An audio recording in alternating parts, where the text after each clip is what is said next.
এক বলে জিজ্ঞেস করছে যে মানে কী করেন এখানে, তখন বলছে যে আমি খেজুর কুড়ি। তখন কছে বলে খেজুরকে কুড়েন, আসো আমি লেচু দেবো। যে না, আমি লেচু খাবার আসিনি, আমি খেজুর নিয়ে চলে যাব, দাদু আছে ওখানে। ওখান থেকে হাত ধরিয়ে টানে নিয়ে গেছে ওখানে, যে শেষ পাম্পের ওখানে নিয়ে যায় ধস্তাধস্তি করছে। তখন তো নাতনি আমার কান্দাকাটি। তখন আমি আমার এই ছোটো নাতনক পাঠে দিছি, নাতিক পাঠে দিছি। নাতিক পাঠে দিয়ে পরে আস্তে আস্তে আমিও আগে গেছি, দেখি যারা বন্দরের সামনে ওখানে ধস্তাধস্তি। তখন ওই আর ওখানে নাই, ওই না শাড়ি দিয়ে আমার সাউন্ড শুনিয়ে শাড়ি দিয়ে ওই তখন লেচুর বাগান মুখে গেছি। ওর এরিয়া বাদ দিয়ে অন্য এরিয়াতে সে টান দিয়ে নিয়ে ওর এরিয়ার মধ্যে নিয়ে গেছে, নিয়ে আমার ধসাধসি করছে।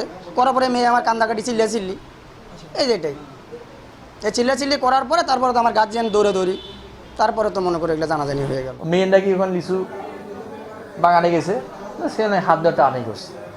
এটা গ্রামের লোকজন জানতে পারি। কত সত্য মিথ্যা এটা এখন তদন্ত না করলে বলা যাবে না।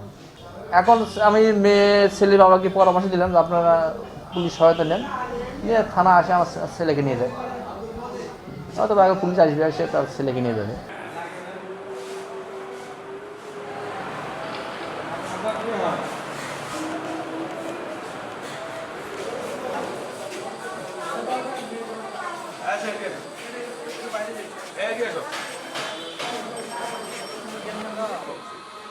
এই লাইটটা নিব, এই লাইটটা নিব।